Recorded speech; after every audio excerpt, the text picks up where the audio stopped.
1 to 2 minutes to answer the question. So the first person I'm going to call up is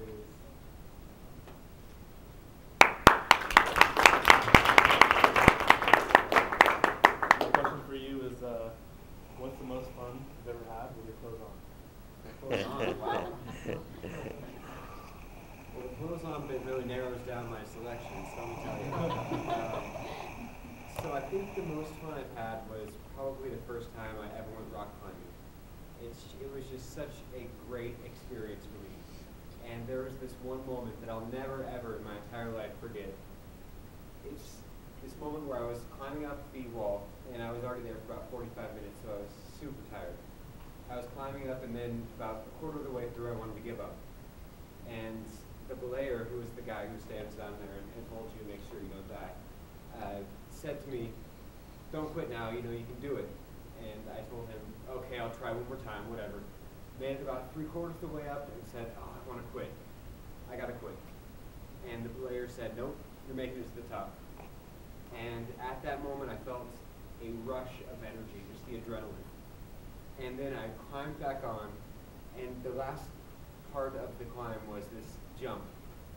And I was tired, and I made this literal and metaphorical leap of faith in myself, and it was just the most amazing feeling to know that I had made it. And then I grabbed onto that last one and just fell backwards in pure bliss and fun. That is the most fun I've ever had in my entire life, with my clothes on.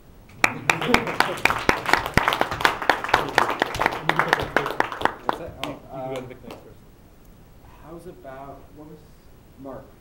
Are you okay with coming up, or? Do it. Okay. If not, then Troy. Either way. I'll pass. Okay. Hi, Troy. Yeah. So what's the worst gift you've ever received, and what's the worst gift you've ever given? All right. Take The my worst seat, gift that I have ever received, believe it or not, was a white elephant gift.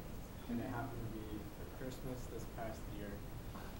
Now, we were playing the game. I hope all of you have got to participate in the joy of a white elephant. If not, that's when you have a gift and you get to exchange it. You can pick it, try and hold on to it.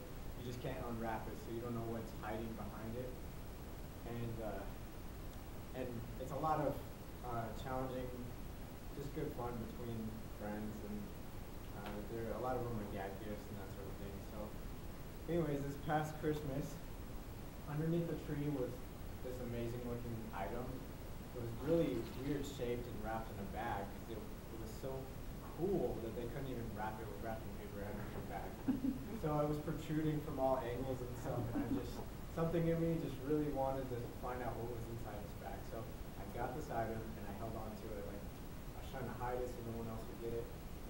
And came the time where we could open it up, and it happened to be the ugliest looking wall ornament ever. It was a piece of driftwood with these carved out seagulls glued onto it.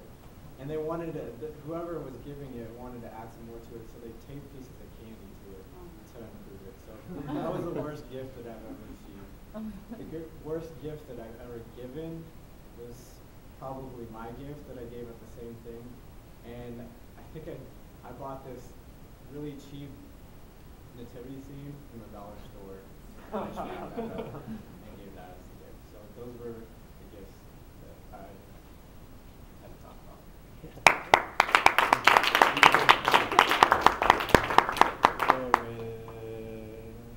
Sergio. Yeah, Sergio.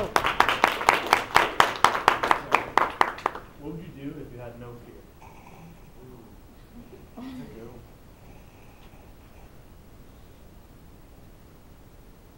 If I had no fear,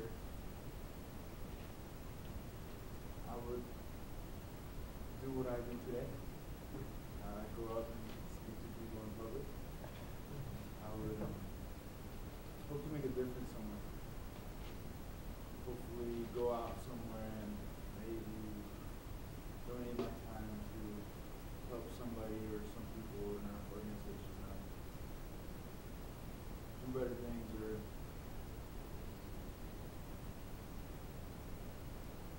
help them out in some kind of way. I have no fear whatsoever. No. Yeah.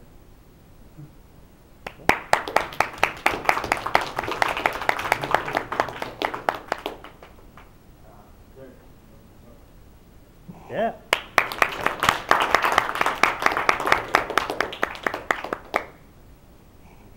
What do you most want to learn how to do on the computer? Wow. Okay. This is an interesting question because I'm a computer engineer, so my entire life has been on the computer. I've been studying the computer, my hobbies are the computer, and my work is on the computer right now. So there's just so much to learn. I can't really specify a single topic. Though lately I have been looking into like operating system design, so either Windows or Mac or Linux, but mostly it's Linux right now because that's open source and basically anybody can look at it.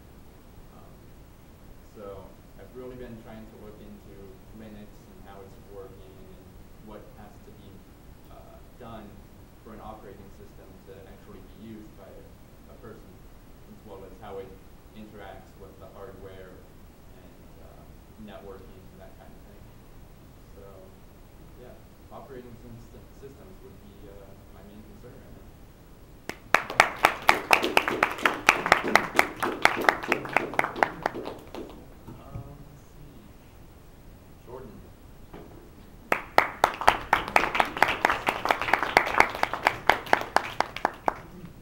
If you could travel anywhere, where do you want? Okay. I would explore the multiverse. I would have a blue box that looked like a phone booth that could go anywhere in space or time.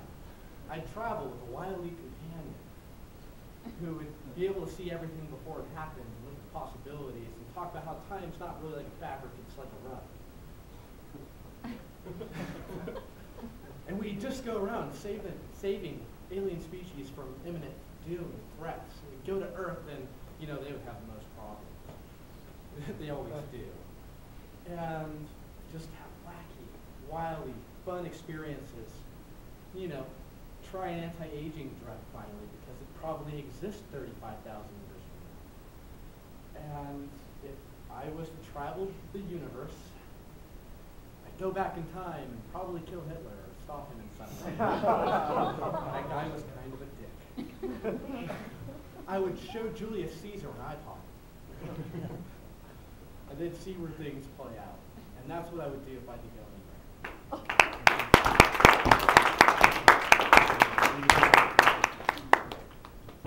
I choose the new guy.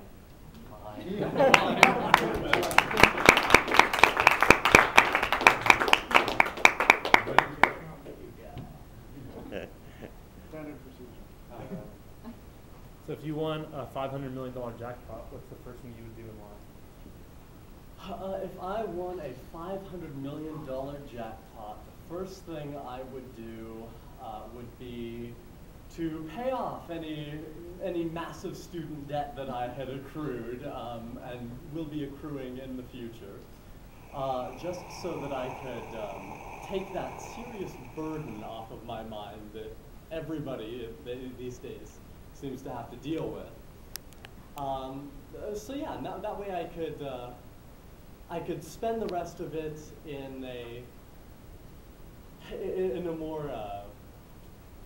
more freely.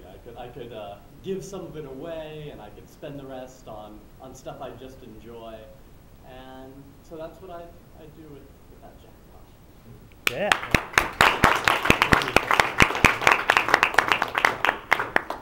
And you can actually pick the next person. Oh, you. Yeah, Thomas. So, if you could put 2 sentences on a billboard where 1 million people would pass by every day and see it,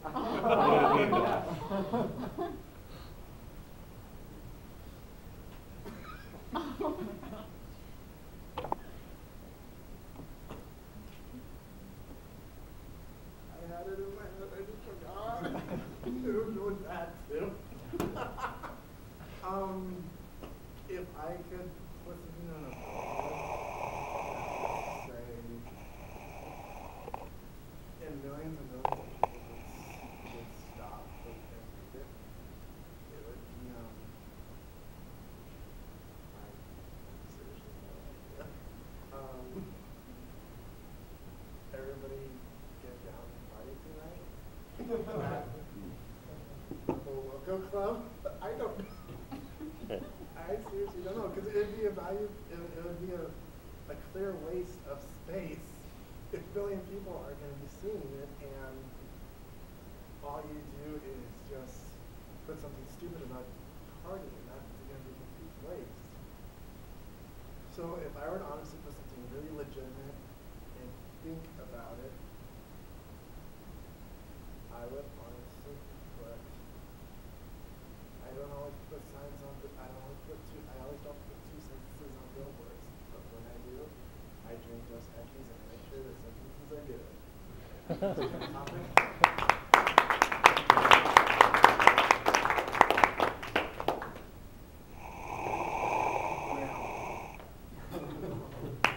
Yeah.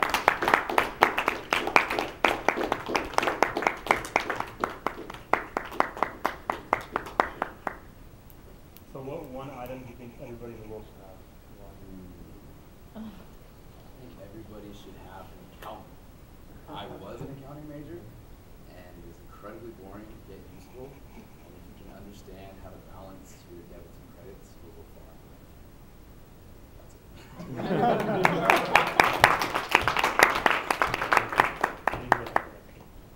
Steve.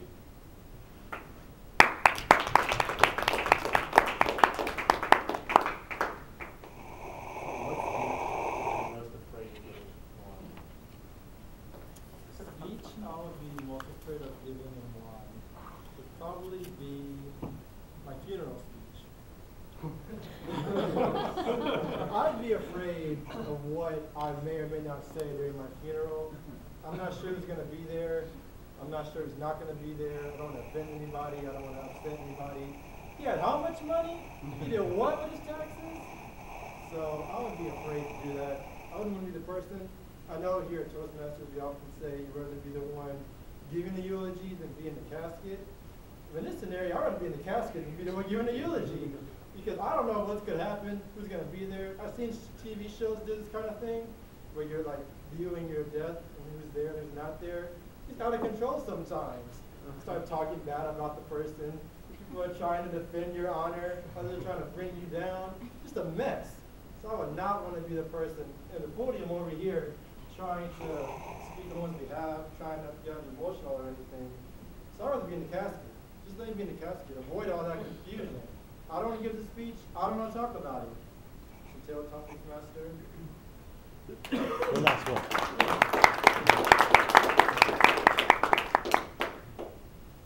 Okay, final pick. What?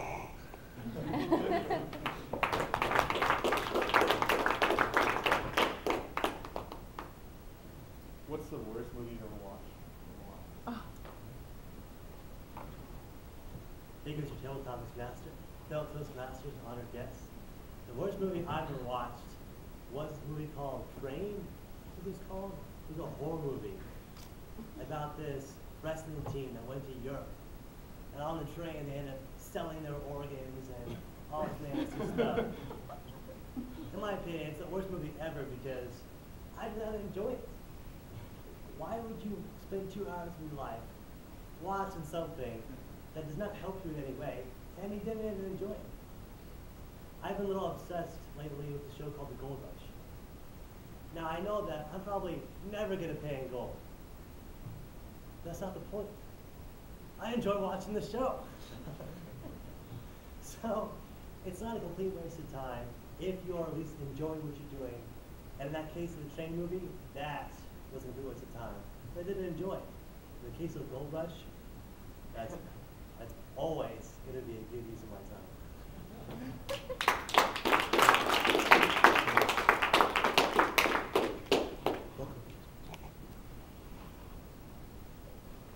So I'm going to pass it back over to Liz Toastmaster. Yeah, generally that way. Oh, do the vote first. The vote first, okay. So, we'll everyone take a minute and vote for your best. The timing. Sorry, Oh. yeah. Okay, so the people who made the time